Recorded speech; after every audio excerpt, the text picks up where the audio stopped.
सीटी बज चुकी है, यानी चैंपियंस ट्रॉफी का मेला पाकिस्तान में सजने को तैयार है।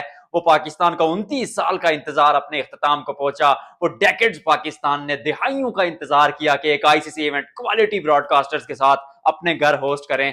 अब वो पाकिस्तान उसमें कामयाब हो गया है। और उसके साथ साथ रिजवान ने कहा है कि भाई बाबर आजम जो है ओपनिंग करेंगे। That is done and dusted. Pakistan की प्लेइंग 11 आज आपको बताऊंगा। दूसरी जानिब भारत की टीम प्रैक्टिस कर रही है दुबई में। वहां से क्या खबरें, भाई केएल राहुल खेलेंगे, ऋषभ पंत खेलेंगे, वो कोच और सिलेक्टर में भी लड़ाई होगी। There is a lot to talk about. Pakistan और न्यूजीलैंड के मैच की बात से आगाज करेंगे। पहला मुकाबला है, किस टीम का पलड़ा भारी है, किस टीम की क्या ताकत क्या कमजोरी, उस पर बात करेंगे। लेकिन सबसे पहले आपको प्लेइंग 11 बताना जरूरी है। तो प्लेइंग 11 में जी ओपनिंग करेंगे बाबर आजम और फखर जमान। किसी चेंज की कोई उम्मीद नहीं थी, उसी के साथ जाने का फैसला किया गया। उसके साथ साउथ कील वन डाउन पोजीशन पर खेलेंगे। फिर मोहम्मद रिजवान आएंगे, फिर Salman Ali Agha.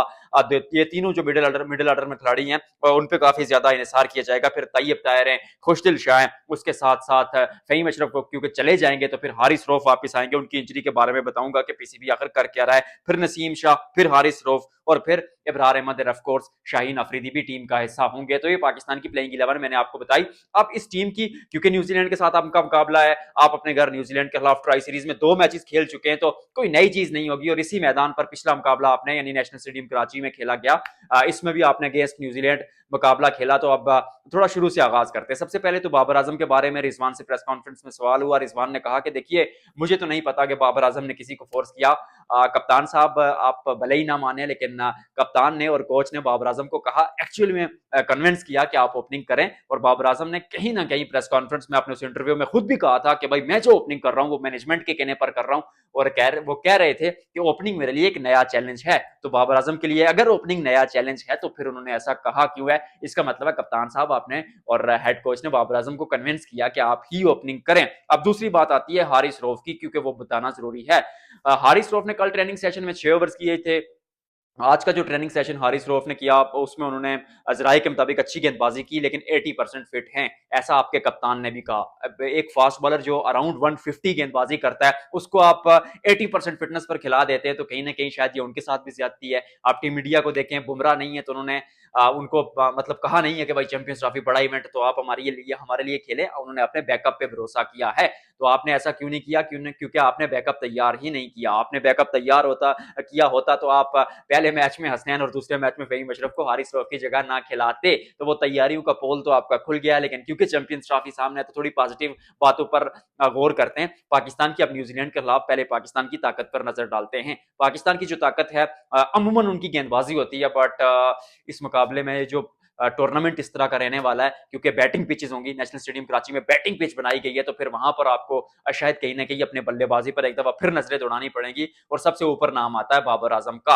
Out of form है, फर्क नहीं पड़ता, फॉर्म नहीं लगी हुई, रन नहीं बन रहे, नया नंबर है, बट जब जब बड़ा इवेंट आता है तो फिर आप बाबर आजम पे नजरें जमाते हैं। हालांकि अब तक up to the expectations perform नहीं किया, बट उनसे उम्मीद लगाई जाएगी। साथ फखर जमान है। अब ये दो खिलाड़ी अगर शुरू में अपनी नेचुरल गेम भी खेलते हैं, जिस तरह फखर खेलते हैं, तेज खेलते हैं, अनऑर्थोडॉक्स खिलाड़ी हैं, बड़े शॉट्स के लिए जाने जाते हैं, पावर प्ले का फायदा उठाते हैं, अगर वो उस तरह खेलते हैं और साथ बाबर आजम अपनी नेचुरल गेम खेलते हैं, सिंगल डबल्स या फिर स्ट्राइक को रोटेट करते जाते हैं और फिर बीच में एक आधा चौका आता रहता है, तो इससे बेहतर ओपनिंग मेरे नजदीक कोई पार्टनर, मेरे ख्याल से जो ओपनिंग पेयर होगा, इन दोनों की जो पार्टनरशिप होगी, उससे बेहतर कुछ नहीं होगा। फिर रिजवान फॉर्म में, सोच की देखिए, जितने आपने उनको बैक किया ना इस फॉर्मेट में, तीनों मुकाबलों में फेल हुए, मगर आपने उनको फिर कहा कि आप हमारे साथ चलिए। पहले आपके प्लान में नहीं थे, लेकिन फिर टेस्ट क्रिकेट से ओडीआई में वापस लाना तो कहीं ना कहीं टीम के सर्किट में जरूर थे। तो वो भी मुझे लगता है कि ये तीनों टॉप ऑर्डर में, और फिर सलमान अली आगा और रिजवान रन बना रहे हैं, तो शुरू पर आप कहीं ना कहीं उम्मीद करेंगे कि बड़े इवेंट में पाकिस्तान हमेशा ऐसा करता है कि मतलब ये टीम नीचे लगी होती है, बड़े इवेंट में पलटवार करते हैं, तो कहीं ना कहीं बल्लेबाजी ताकत रहने वाली है।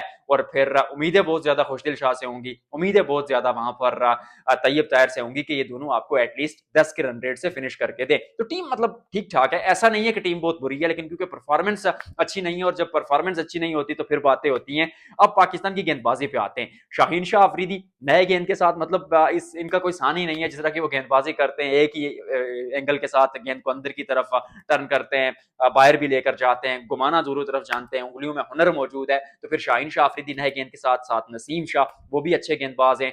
और Naseem to be very honest अगर अपने जोबन पर गेंदबाजी करे तो मेरे नजदीक पर्सनली वो हारिस रऊफ और शाहीन शाह अफरीदी से बेहतर गेंदबाज हैं। तो नसीम ने भी पिछले मुकाबले में अच्छा परफॉर्म किया था, वो भी एक कॉन्फिडेंस के साथ आ रहे हैं। उन्होंने कहा भी था प्रेस कॉन्फ्रेंस में कि मैं मुतमईन नहीं हूं, और जो खिलाड़ी अपनी परफॉर्मेंस से मुतमईन नहीं होता तो वो ऑब्वियसली बेहतर करता है। उसके साथ साथ स्पिनर की जो पाकिस्तान को कमी खलेगी, क्योंकि मसाइल होंगे आपको, आपके पास सिर्फ इब्रार एक स्पिनर है जो एक खबर के मुताबिक शायद कंप्लीटली फिट नहीं है और उस तरह की गेंदबाजी रेगुलरली नहीं कर पा रहे, और इन पिचेस पर आपको स्पिनर दरकार है, तो आपको काम चलाना पड़ेगा खुशदिल शाह और सलमान अली हगा से। और सच कहूं तो खुशदिल शाह उनसे बेहतर गेंदबाजी कर रहे हैं। तो जो पाकिस्तान की जो ताकत रहने वाली है सबसे बड़ी, वो उनकी बल्लेबाजी है और गेंदबाजी उनकी नए गेंद के साथ है, यानी शाहीन और नसीम। और हारिस को कहीं ना कहीं पुराने गेंद के साथ आप शायद ताकत सोचे, लेकिन शुरू पर बता चुका हूं कि वो फिटनेस का इशू है, अभी भी यूं डगमगा रहा है। पाकिस्तान क्रिकेट बोर्ड कल फैसला करेगा इस पे मैच से पहले, और मतलब मैं रिकॉर्डिंग थोड़ी पहले कर रहा हूं तो ये चीज बताना जरूरी है। उसके साथ साथ जी पाकिस्तान की अगर कमजोरी की बात करें तो आपके पास स्पिनर नहीं है और फिनिशर नहीं है। फिनिशर खुशदिल शाह मतलब उस लय में बल्लेबाजी नहीं कर रहे या उस स्टैंडर्ड की क्रिकेट नहीं खेल रहे, तो वो भी एक इशू रहने वाला है। उसके साथ साथ स्पिनर का बहुत बड़ा इशू है। सारी टीमों के पास 5-5 4-4 स्पिनर है, आपके पास क्यों नहीं है? और सामने वाली टीम मिचेल सेंटनर के साथ आएगी। आप न्यूजीलैंड की ताकत की बात करते हैं, देखिए न्यूजीलैंड की ताकत भी उनकी बल्लेबाजी है, चाहे वो विल यंग हो, टॉम लैथम हो या फिर केन विलियमसन हो। ये ऊपर से जब अटैक करता है ना न्यूजीलैंड, तो इनके खेलने का तरीका अपना है। शुरू पर अटैक करते हैं, चाहे वो कॉन में हो या डेरल मिचेल हो या फिर ग्लेन फिलिप्स हो, शुरू पर अटैक करने की कोशिश करते हैं और पहली गेंद से ना वो इनके जो तरीका है वारदात है वो सबसे डिफरेंट है। तो पाकिस्तान की जो नई गेंद के साथ गेंदबाजी होगी शाहीन शाह अफरीदी और नसीम शाह की, और उनके सामने जब होंगे likes of will young, Tom Latham भी इवन, और उसके साथ साथ डेवन कॉनवे, तो वो देखने वाला सीन होगा। और फिर केन विलियमसन, शाहीन शाह अफरीदी ने कहा भी है कि हमारी नजरें सिर्फ केन विलियमसन पे हैं, तो ये चीज भी मॉनिटर की जाएगी।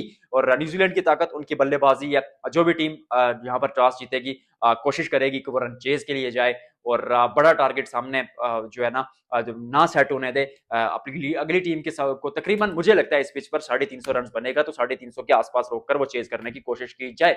ये पिच 250-270 वाली नहीं रहने वाली, रन बनेंगे नेशनल स्टेडियम में। और सच कहूं तो पलटा कहीं ना कहीं न्यूजीलैंड का बारी है, लेकिन मुझे लगता है कि पाकिस्तान इस मुकाबले में पलटवार करेगा। बहुत मजा आने वाला है इस मुकाबले में। उसके साथ साथ टीम इंडिया के कैंप में चलते हैं, वहां पर से खबरें ये आ रही हैं कि कोच आपका चाहता है कि केएल राहुल खेलें, यानी गौतम गंभीर चाहते हैं कि केएल राहुल खेलें, और कहीं ना कहीं टीम मैनेजमेंट और रोहित शर्मा का भी पलड़ा केएल राहुल की तरफ ही झुका है, इसलिए इंग्लैंड सीरीज में आपने उनको सारे मैचेस खिला दिए।